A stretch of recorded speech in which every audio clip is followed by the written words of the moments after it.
It's sort of like a creepy. Something's on.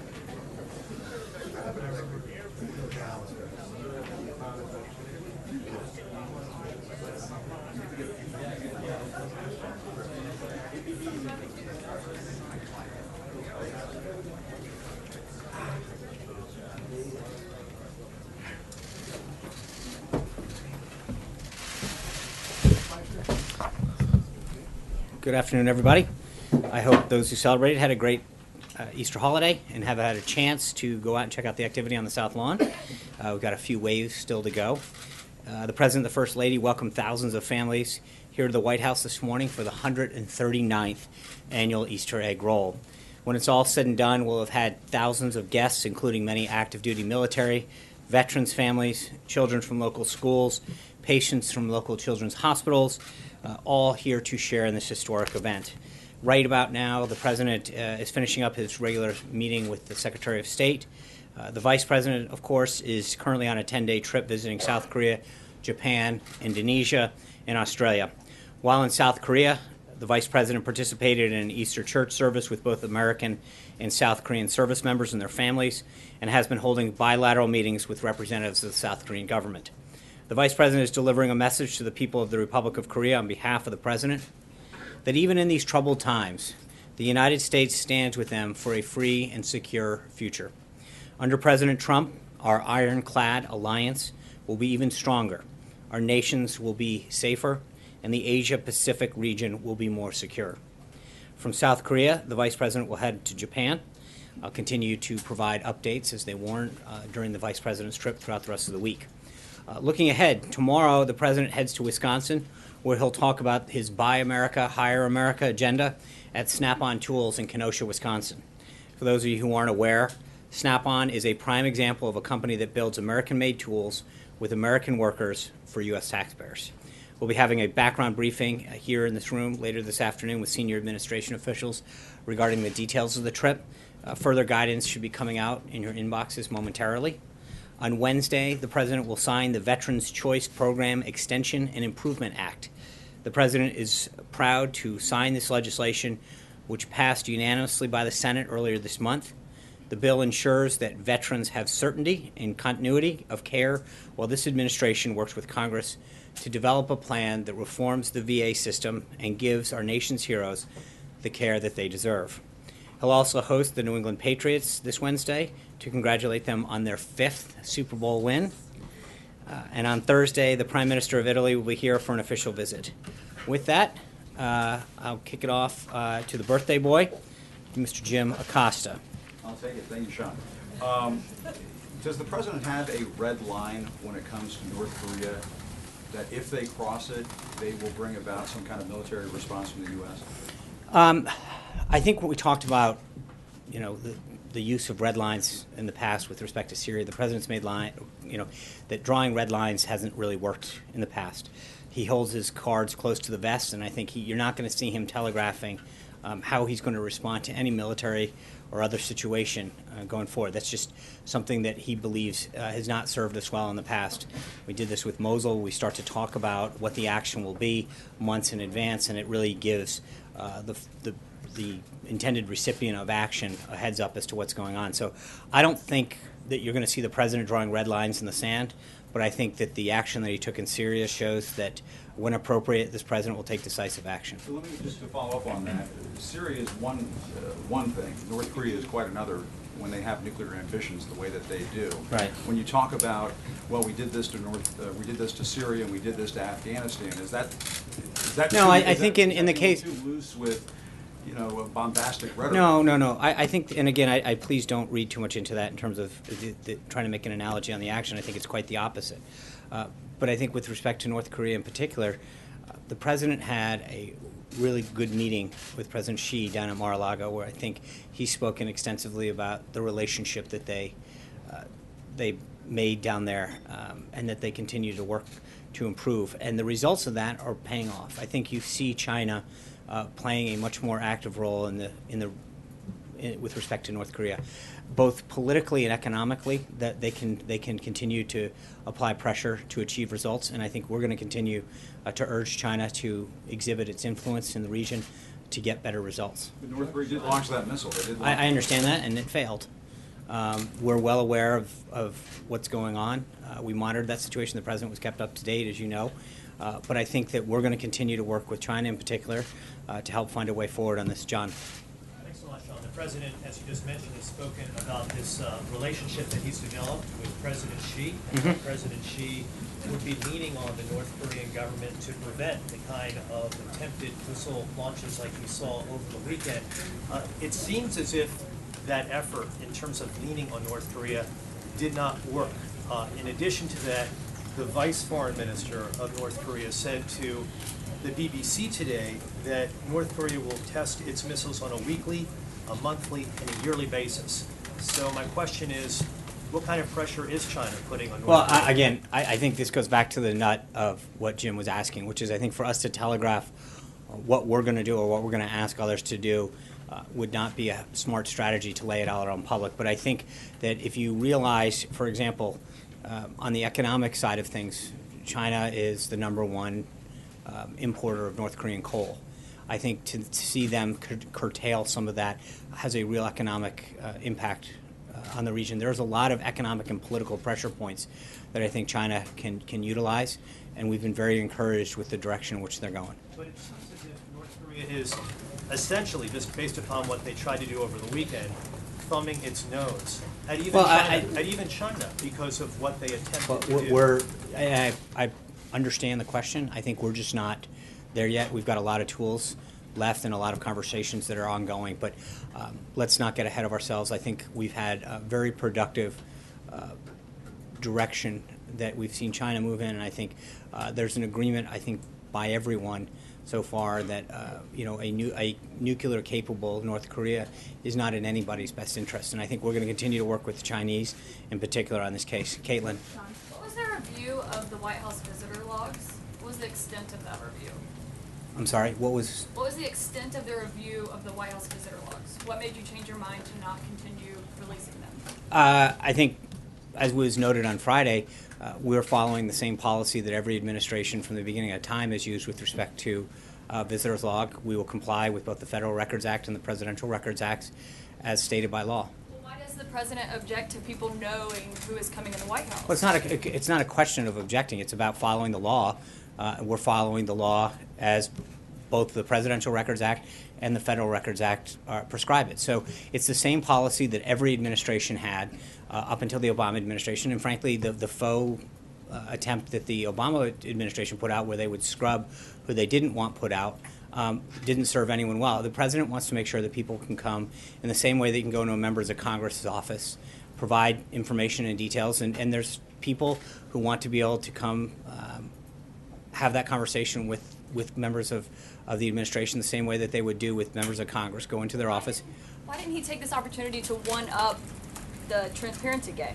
Because I think I'm trying to explain that to you. I think that we recognize that there's a privacy aspect to allowing citizens to come express their views, and that's why we maintain the same policy that every other administration did coming up here prior to the last one. And the last one, frankly, was a faux level of doing that, because when you go through and you scrub everyone's name out that you don't want everyone to know, that really is not an honest attempt at doing it. We're going to follow the law the way that every administration has followed up until the last one.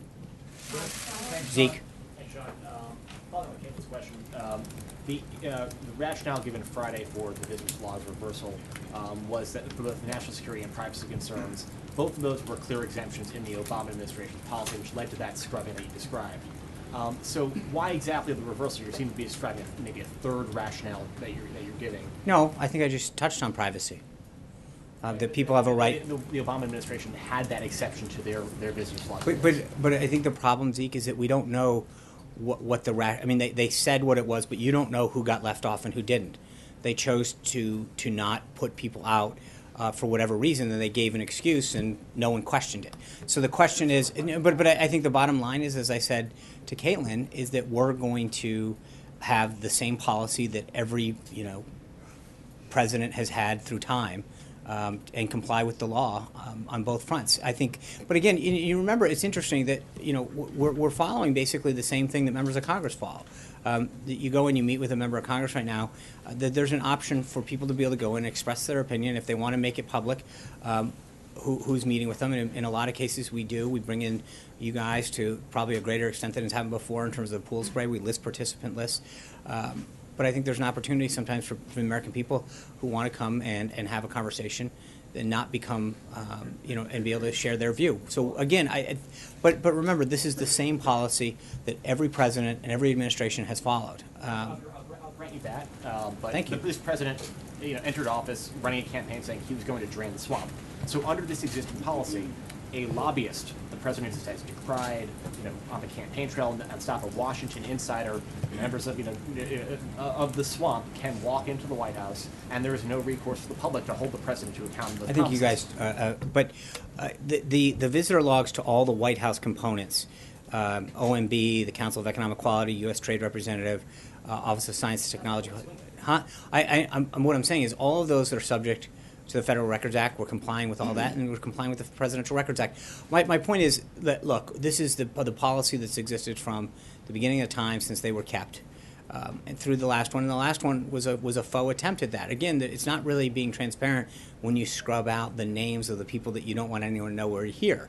And so I think that we've made a decision to stay in line with the law and follow the same procedures that everyone else has maintained. Trey. Thanks, Sean. On North Korea, is the president prepared to act alone, or does he feel that Congress should be somehow involved in the process if any decision that includes the use of force is made? I think he's going to utilize the powers under the Article 2 of the Constitution. I think what you saw with respect to the action that he had with Syria, he made sure that members of Congress were notified of his action in a very, very short amount of time. We're going to continue to seek their input on the policy overall, and then make sure that they're notified. We'll do that. But I think the bigger consultation issue is what we do with the larger world community and have that dialogue, as I've mentioned earlier, to make sure that every country that can is putting the appropriate level of economic and political pressure on North Korea to act in a way that helps us. Amen. Thanks, Sean. With tax filing day coming up, is the president going to release his 2016 tax returns, given that we can assume maybe that those are not themselves under audit, which is the... No, you can't. They are. I think it's been covered before. It's the same thing that was discussed during the campaign trail. The president is under audit. It's a routine one. It continues. And I think that the American public know clearly where he stands. This was something that he made very clear during the election cycle. Excuse me. And hold on. And so the one time that it was done, I think the people understand, how successful the president's been and how much he's paid in taxes. So, but it's the same. We're under the same audit that existed, and so nothing has changed. As you know, the IRS never comments on individual taxpayer Right. information. This obviously is an extraordinary case involving the president of the United States. The president could authorize the IRS, presumably, to go ahead and confirm that he's under audit, and to give us some details about that audit. What years, how long this is expected to take, et cetera. Will the president authorize the IRS to confirm? I think the president's view on this has been very clear from the campaign, and the American people understood it when they elected him in November. Hallie. You got to fly in. Thank you. Always looking out for me, John Roberts. Political leaders in Hawaii are reviewing plans for emergency plans in case they are attacked. Does the president believe that the level of tension between the United States and North Korea is at the point where we should start reviewing emergency attack plans? So just to be clear, and again, I'm not going to get into, I would just tell you that there are military contingency plans for almost every scenario in a numerous aspects around the world, here at home, everything from humanitarian relief to refugee crises to attacks. That is standard military procedure to have those kind of things. So to make that in any way, shape, or form sound new would be a mistake. It is a standard operating procedure of the military to plan for contingencies in a number of operations in a number of hotspots throughout the world on a regular basis. And with respect to Korea in particular, that's been going on for decades. I'm just wondering, how high does the president view the threat level from North Korea? Again, I think the president's made clear we're aware of the activities that they've engaged in, and we're monitoring them, and the national security team continues to keep them up to date. Just one more on that topic. One of the reasons why successive administrations has chosen to negotiate with the leaders of North Korea is because it's believed that there are no good military options to deal with. Does this president believe that there are viable military options for dealing with North Korea? Again, We're I'm not. telegraphing I what you may or understand may that, not do. but I think taking anything on or off the table is in itself limiting your options to some degree, and so I'm not going to even discuss that, Julie. I wanted to ask a couple of questions about the situation in Turkey. Mhm. Is the president concerned at all by these reports from international monitors that this referendum that gives President Erdogan these sweeping powers had irregularities in it? My understanding is there's an international commission that is reviewing this and issues a report, so 10 to 12 days, and so we'll wait and let them do their job. There were international monitors throughout Turkey, and we'll let the. What would he like to see Erdogan do? I think at this point, right I don't now think, while that I think it would, happens? we'd rather not get ahead of that report and start to make decisions without knowing. There were observers there, as there routinely are, and I'd rather wait and see. And just beyond the irregularities, just the act that that Erdogan is going through to try to accumulate these powers, what does the president make of that? Again, I'm not going to, they have a right to have elections, and their people participated in that, but before we start getting into their governing system, let this commission get through its work. Steve? Sean, when Vice President Pence says that regarding North Korea's strategic patience is over, Right. what does that mean exactly? The era of strategic patience was a policy that the Obama administration enacted to basically wait and see. I think we have now understood that that policy is not one that is prudent for the United States, and I think that's why you've seen stepped-up efforts, particularly with respect to China, and that's why I think the relationship that the president really is building on from the time that he spent down in Mar-a-Lago with President Xi is hopefully going to produce results. And so part of it is to actively engage with world partners like China in particular that have economic and political influence that they can utilize. What would it take to restart some sort of talks with North Korea? Well, let's see. Again, I'm not going to get ahead of the policies right now. I think we're seeing some active engagement with China, and that's helpful. So let's see how that goes. Allie. Thank you, Sean. I have two for you on North Korea. You're doing it today, you've done it before, you've stood at the podium and said you don't want to telegraph moves Right. that the president will make, but you want to preserve that element of surprise. A Kremlin spokesperson said today President Trump is more impulsive and unpredictable than Kim Jong-un. At what point does this strategy of unpredictability become a liability? Well, I respectfully would disagree. I think that the rest of the world, when he acted in Syria in particular, the world community, not just the world community, but here at home, on a bipartisan basis, applauded the president's actions. Do you see unpredictability as an Well, asset? I think absolutely, but it's not. I think that you have to look at the flip. I mean, I talked about it a minute ago. When you look at some of the actions that we've taken in the past, Mosul being a good example, where we leaned in and started to explain what we're going to do and when we're going to do it, that takes a huge element off the table of not only surprise but achieving the effect that you're trying to do. So the world community, and especially the more that he meets with world leaders, in developing relationships, repairing relationships, and reasserting the U.S. place around the globe, it should be a reassuring to not just us here at home, but around the globe. People are excited that the president is taking action, and decisively so. You've made it clear that you're not taking options off the That's table, right. including military options. Defense officials have estimated for a long time that war on the Korean Peninsula will cost thousands of lives. It could economically Right. devastate South Korea. Is this to be read then as an acceptance of that risk by the Trump administration? No, it's again. I think the point is that if you get into a series of hypotheticals about what you will take on or off the table, will we do this or not that? At some point, you really start to narrow your options, and I think the president has long held a strategy that doing that begins to give the enemy, the opponent, whatever it is in any particular case, whoever he's, even if it's just a negotiation. The options of knowing where to go and where not to go. And so the president's been very clear that not taking options off the table gives us a stronger hand. So do you accept the risk of war? I didn't no, because again, by what you're trying to do is to get us to take something off. I think at the end of the day, we will always act in America's best interest to ensure that our national interests are protected. And so if we were to say that we're taking something off the table in any way, shape, or form, that would limit what we have to do. We are going to make sure that we do what we have to protect our national interests. And obviously, with respect to South Korea, we've been very clear. The Vice President spoke very clearly about the need to strengthen and cement the alliance that we have with South Korea during his visit. I don't mean to belabor the point, but I just want to be clear because I want to flip the coin, right, which is something you talked to us about. If you're not taking options off the table, if you flip it then, that can be read as you're accepting the fact No, that I the think that's a crisis could stretch. escalate Right, in South Korea. that's a stretch. I think don't. That's the point. I'm not. No, it's not a question of taking the risk or not taking the risk. Again, you can start to go down a very dangerous path of, will you use this, will you not use that? The president's very clear, and I think everybody who's been briefed on him, and I think when you look at the quality of the national security team that's surrounding him, by all accounts, probably the best in our nation's history in terms of all across the board, you know that the president is getting unbelievably sound and strategic advice on how to protect our national interests. Brian. Last week you dismissed, I think it was when Hallie asked the question, you dismissed North Korea and said it isn't a threat if you can't go through with it. So what changed? What's our goal in North Korea? What's the strategy? And what's your response to the critics who say that this is just blue smoke and mirrors to hide some of the problems on the White House staff and some of the failing domestic social agenda?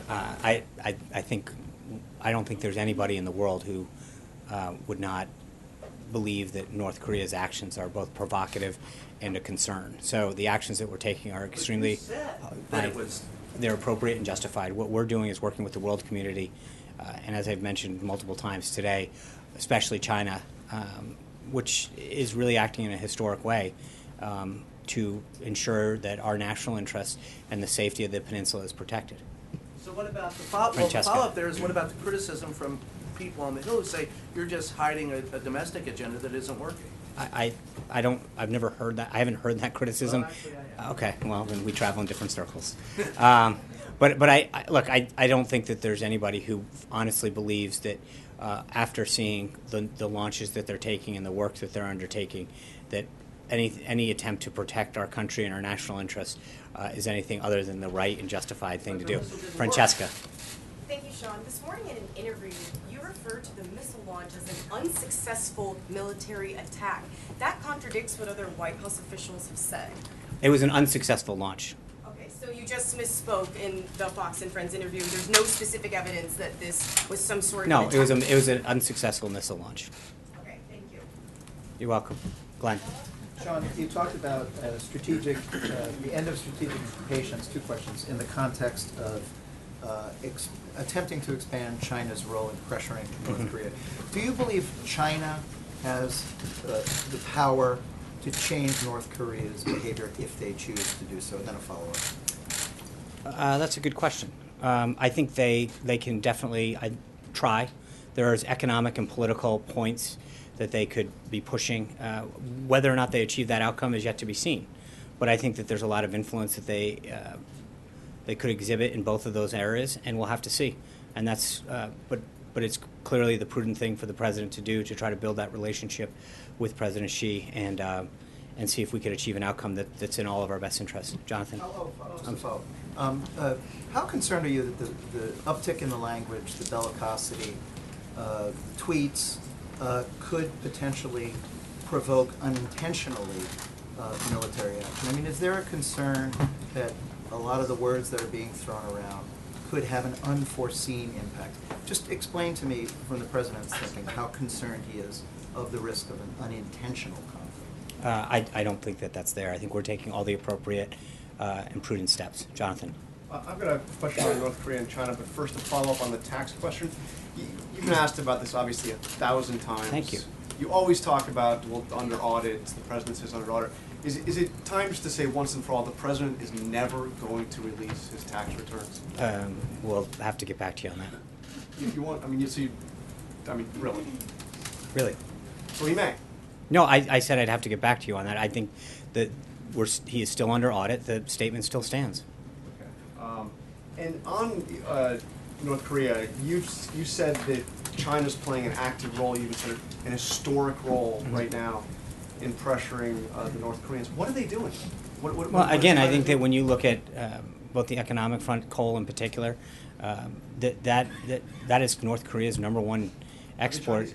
I think that they have taken some very helpful economic actions and exhibited positive signs on the diplomatic front as well. But again, this is something that is an ongoing conversation built on the relationship that the president established with President Xi. And I think that, as the president has noted before, I mean, we'll have to see. But it is encouraging the signs that China is showing. And the president suggested there was a quid pro quo in terms of not declaring China a currency manipulator because they were helping or going to help with North Korea. So if China does not adequately put pressure on North Korea? Is he going to go back and declare them a currency manipulator? Yeah, so there's a couple things on that. Number one, they haven't been manipulating their currency since he's been in office. That's a fact. Number two is I think the president's tweet said clearly to do so at this time would not be prudent. It's not a quid pro quo. It's just saying that in the middle of them taking very positive signs to help us address the issue, the situation in North Korea, that to label them a currency manipulator I don't think would be very productive in achieving a very, very important national strategic objective. Okay? Sean, on both the taxes and on the visitor logs, there are now ethics experts on both sides of the aisle who say this is the least transparent administration in decades. How do you respond? Well, I think that we've taken several steps to allow people's access to this White House in terms of, in particular, the press. We hold regular pool sprays where we bring people in, we release participant lists. We give press the opportunity to come into the room, see everybody who's there, hear part of the discussion. So I would respectfully disagree with that. Abby? Sean, there's a new Gallup poll out today showing that 45% of Americans don't believe that the president will keep, only 45% believe he'll keep his promises. That's down 17% since early February. Given some of his reversals, especially in the last week, does he risk being seen as a flip-flopper? I don't think so. You know, I mentioned it on the currency, on NATO. We talked about this last week. The question in my mind is